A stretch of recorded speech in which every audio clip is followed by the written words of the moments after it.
Attention, please. And now, it's Cutter's Rockcast. Hello. Hello. How you doing? I'm all right, man. How you been? Not bad. Slightly bummed out. We were supposed to be playing a show I just saw today, that. but as you can see, I am sitting in a hotel room. So other than that, I will say. No kidding. That's a bummer, but that's part of touring in winter. And it's the nature of the beast, unfortunately, especially, up where we're going. I know you guys, Yeah. you'll reschedule and it'll be fine. Yeah, we're already working on it, already getting it dialed in. I mean, that's been priority one. It's just making sure everybody gets a show. So, hopefully that is figured out very soon. Well, it's not like this tour isn't wanted. Jesus, man. Half sold, 3/4 of the way sold out, the entire thing? More than that. I mean, we just posted our last. I mean, we literally. Oh yeah, it's almost all sold out. Yeah, we only have a few shows that have any tickets left. Damn. Yeah, I mean, well, we were, it's not coming up, but I think we sold out another 5 in the last couple days. Yeah, I tell you what, I got it up right now. If you want to go see Beartooth live, you can go to Philadelphia, you can go to Atlanta, you can go to Seattle. That's a little far away. You can go to Salt Lake City, Nashville, Fort Wayne. So the ones at the end of the tour still have some tickets left, basically. Oh yeah, so we just sold out Salt Lake, Denver, Chicago. Oh, there you go. Indianapolis. Yeah, the only ones with tickets left are San Diego, LA, San Antonio, Minnesota, and Fort Wayne. All right, so when you guys are, so if you see them, it's a good show. It sounds like a good show. I mean, you guys, Plot and you, I mean, those two by itself, this is cool. The first few shows, I mean, how are you feeling after the first couple? Very interesting. It's really different than anything else we've done for a lot of reasons. Our approach to the show as a whole, and really to the band as a whole, is a bit different than it's been before. Just after making this record and kind of doing this last 2023, that year of touring where we were just playing on all the singles, kind of like knowing what was coming. And we were doing, some support tours and some co-headliners and some festival tours and things, and not as much proper headlining, other than at the very beginning of the year, which was, a 2 years rescheduled tour. Right. We all decided it was time to kind of change up how we approach shows. Namely, the main thing being that we just want to take everything to the next level and really make sure that everybody is getting every, cent of what they pay for these tickets, because it's just brutal right now. The ticketing company fees and all that stuff. I mean, it's outrageous, like what people got to pay to come to a show. So we're really doing our best to make it affordable, but also let everybody know why they're having to spend this much on a ticket at all, which is the unfortunate reality. But, we as a band spent this last 4 months, which we had off, which is the most time we've had off in years, practicing and refining our craft. We went back to kind of the basics as a band and went just back to the record, to all the records. And we're like, let's almost relearn these songs from scratch as a band. Sure. Because you play these songs live. Some of these songs we've been playing live for 10 years. And they evolve over time and they kind of stray away from the core. And, maybe there's more parts that I sing this bit a little different. I pronounce this different. I'm yelling at the crowd here. There's a drum fill here. There's a guitar lick going on, all these things. And we wanted to at least start with just our performance as a whole. So that was really good for us. I think it gave us kind of a new base of what it really means to play a Beartooth song. And then from there, with getting back into the, the garage, so to speak, right? The rehearsal space and grab some water. Just getting back to it, man. It was great. And, then from there, I kind of, put this idea for this show together that we have. It usually starts with the set list, which Ashi is our set list guru. And, he comes up with it, and he always has a great idea of what to do. And from there, I kind of, took that set list and turned it into the show that we have now, which really is an arena / stadium show that we are bringing into clubs. Right. So you're talking about obviously the production, the lights, the effects, whatever. Yeah, the production, the lights, the effects, and the moments, and there was just so much effort put into this thing. And it's funny. It all started, a few months ago. I made basically on, my production software, I made like a mock version of this show using, a bunch of samples of different crowds from different Beartooth shows, different moments from different shows, different songs, different versions of songs, and orchestrated this kind of whole thing in my head. And then, from there, we start working with our lighting team to get that to become a reality. We start working with, the video team for all the content. We start finding out what pieces of the puzzle we need to make this thing happen and to kind of pull off some of these moments and these magic tricks and these every little piece of it to be exactly what we had in our minds. And to me, that's kind of the difference about this tour compared to anything else we've done. Is previously we've just relied on our talent and our ability, which is great. And that works. And that's kind of that old school rock and roll mentality of just, we've been doing this for a very long time. We're all very good at what we do. We trust what we do. We've played these songs as a band a million times. So let's show up, turn up the amps as loud as possible, and just go nuts for, 16 songs. And what happens. And that's just not going to cut it anymore. That's not on our agenda. What's on our agenda is putting in the work beforehand and making sure that, instead of us kind of showing up and being like, all right, we've all played these songs 1,000 times. It's like we all on our own spent, a month playing this show multiple times a day and working out and getting in shape and getting prepared and rehearsing, and then coming together for a week and spending a week at that first venue in Cincinnati, just making sure every single piece of this was going to be perfect and was going to be right. And, when you look at these shows, like you think about like the Taylor Swift tour, for example, it's like the biggest tour that's ever happened in the world. But still, like, for example, or I don't know, Coldplay or Beyonce or any of these stadium acts. It's like production where there's 12 semis rolling in, and it's and they've probably rehearsed this as a whole team, for months. Absolutely.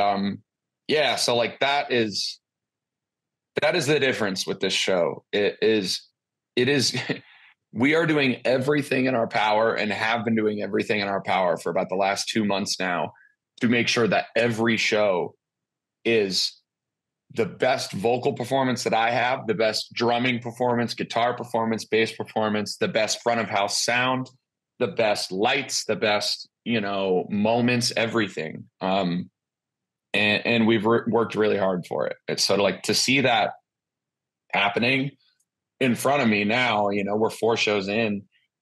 Honestly, that whole long-winded thing is for me to say, I really can't process it. And I have no idea what's going on. I'm just kind of along for the ride at this point. No, I appreciate the insight though. It's really interesting. Yeah. And it really is the coolest.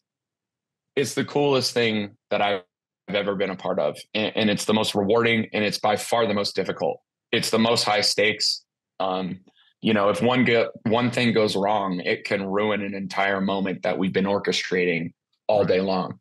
And, but when it works and you see that the crowd understands the work you put in, that's what makes it really worth it. Yeah. So instead of it just being a rock and roll show you're going to see on a Friday, Tuesday night, whatever, it's a full on performance of theatrical nature almost. It really is. Yeah. It really is it is like going to the theater, to sit down. I mean, it really is a show that, you can just sit down and watch. Well, now wait a minute. Now we don't want people sitting down. It's not recommended, but it's possible. Somebody's gonna hear this and go, Caleb said I could sit down. I'm tired. Yeah, when you get in that venue, you're not going to be one to sit down. That's for sure. We also make that very apparent. But you can. It's like that's new for us, growing up in the metalcore scene. And for us, a good show was just everybody going nuts and like who's jumping off the rafters and like what's the craziest chaotic thing that happened. And now it's did these people emotionally feel what we were trying to express through all of this preparation to create this art piece that is the Beartooth North American tour. That's kind of the goal now, which is really, I don't know, it's really intimidating, but it's really rewarding. It's amazing to see you guys get to this point. I mean, it's, I was thinking about this before we sat down to have this conversation. I was re-listening to The Surface again. Like, man, what a time it's been in this last, almost decade since the first time I met you, in a tent at Rock on the Range, probably. Yeah, man. Bright-eyed kid from Columbus. It's starting a new band. To see this now, the tour, obviously, we just talked about that, but the record, man, The Surface is so good. It's so good from start to finish, and it's so different. Even the moments where you're screaming at me, Caleb, there's it feels so positive, but yet it's aggressive, but yet it's dark. I don't know. There's just something, the songwriting that you have done and you guys have done on this record is another level, it feels like. Well, thank you very much. I do appreciate that a lot. I mean, so much work went into it. There was this whole thing that kind of happened, it's been pretty open that in the last few years, I've been through a lot of changes and a lot of kind of reshifted my focus to just completely change my life and change my path and my future. And making this record was me expressing what that felt like in real time and like documenting that in real time from the very beginning of the record. Like the song, The Surface, is meant to kind of represent the manic high that came after quitting alcohol. And that, like, when I first started to realize what was possible in my own life, and not only quitting alcohol, that was almost more of a byproduct of like me deciding it's time to take care of this depression that's been running my decision-making. And it's like, learn how to live with it instead of live for it, and then you get that like invincible feeling from the first song where it's like, I'm untouchable and I've found this new secret and it's all gonna happen. And then second, and then after that, it's Riptide. It's the declaration of this is never gonna happen again. And then, you get all this love and all this positivity. And then suddenly in the middle, you get, the pain of reality that this is still life and there is still challenge and there is heartache and loss and change, and trying to navigate that to, the ending, which is just ultimately deciding and manifesting that, this is who I am going to be. And this is the path that I want to chase for the rest of my life until I'm dead. And, that to be able to look at this piece of work and listen to it and remember exactly where I was mentally when I wrote that song has been really grounding during these couple of years, because sometimes it feels real and sometimes I just feel like I'm dreaming, and I feel like I'm not quite sure why I'm doing what I'm doing or what I'm even doing. But yeah, to have that reminder of like where I came from and the whole journey, I think is really helpful. And hopefully, in turn, it helps some people realize in their own way and in their own life, like quite literally, you can do any single thing that you want to do or decide to do. It's just, are you choosing to do it or not? It is as simple as that. And I'm very proud of that. To allow us, the listener, to sort of experience the same thing, but in our own way. and sort of have that as the inspiration. That's absolutely. That's art, man. For sure. It's pretty wild. It is, but again, this is Beartooth has had some fantastic records. Don't get me wrong. It's just I got to go back to that because it's so well done in that way. And maybe it is. Maybe it's just the openness of your lyrics. Maybe it's the stylistic of how you're writing and because of the headspace you're in. I don't know. But even if you take songs out, Might Love Myself. Let's talk about that for a second. Your first ever number rock song, which is incredible, and hats off. Thank you. That's well deserved. Should have happened before, but it's well deserved. I'll take it. Absolutely. And then a song with Hardy. Like, yeah, man. We just talk about this for a second. Like, how does that come about? Because, the metalcore kid from Ohio with the country guy from Nashville who's a fucking rock star in his own right. You guys are doing a song together in the video. You're playing golf. Like, just how did this come about? I gotta know. Yeah, I mean, that song, me and Hardy had become friends over the years. And, really at the root of it all was we just wanted to play golf together. It's like, he is a metalcore dude for sure. Oh, yeah. Like he's down with the scene. Which he's very open about, and he's screaming in his songs. Well, hell, on his record, "The Crow and the Mockingbird," he's got a song with Jeremy from A Day to Remember. It's a country song until Jeremy starts screaming. Yeah, dude. Like he really is. He gets it, and he's kind of cut from that same cloth. But yeah, so I had written the song "The Better Me" in like March of 22, and. After we had moved to Los Angeles, he played a show. He did like the Mockingbird at one venue, and then he did the Crow at another venue in the same night. And we went out, watched the show. I mean, it was just fantastic. And he killed. And we were hanging out afterwards at the Rainbow. As you do after playing the Roxy.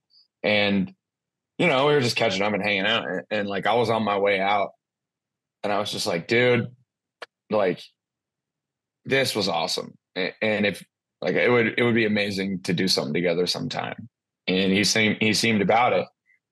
Quite literally, I think it was the next day or a couple days later, I called him and I was just like, dude, I got a song that I've been sitting on for like a year now that I love, but I think I really want to feature. And I've never done a feature before on a Beartooth record. And I was like, but it's just smacking me in the face. You need to be the one. You got to do this. Like, if anybody's going to do it, I think you would kill it. And he was in immediately, no questions asked. He's like, I'm there. Sent him a song. He loved it. And then, and we did it country style, where it's the entire song. It's not just like you get a verse and one word in the bridge and see you later. And I put featuring Hardy. It's like, no, I want this to be a true collaboration. And,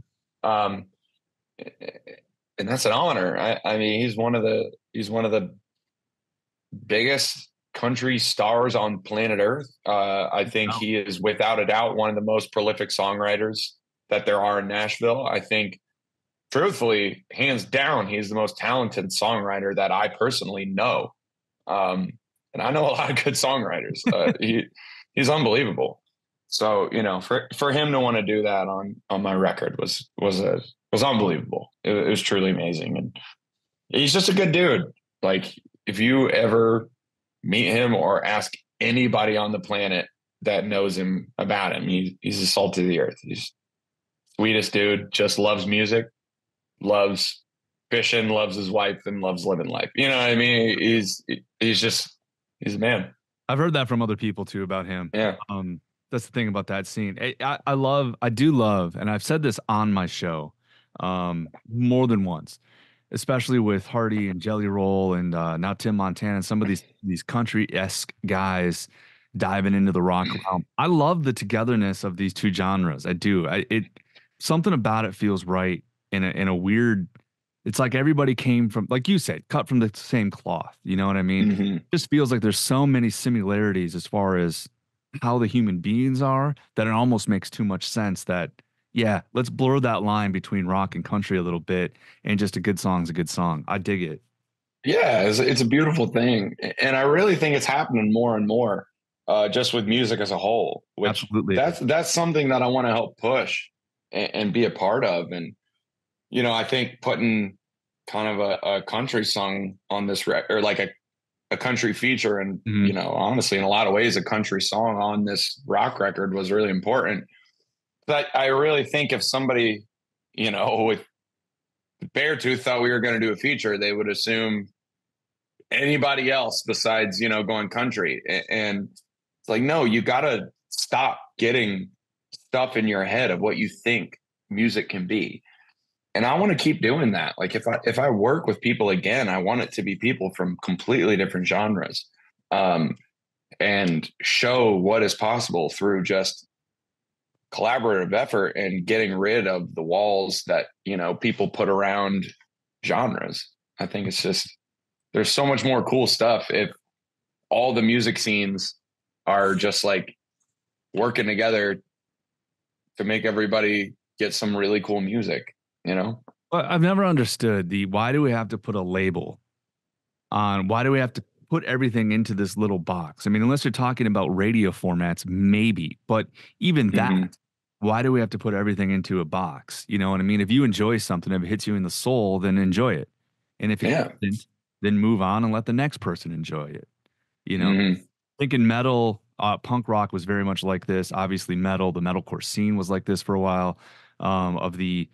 No, that's not my thing, therefore it sucks. No, it doesn't suck. Exactly. You just don't like it. That's okay. Yeah. Yeah. I couldn't agree more. Yeah.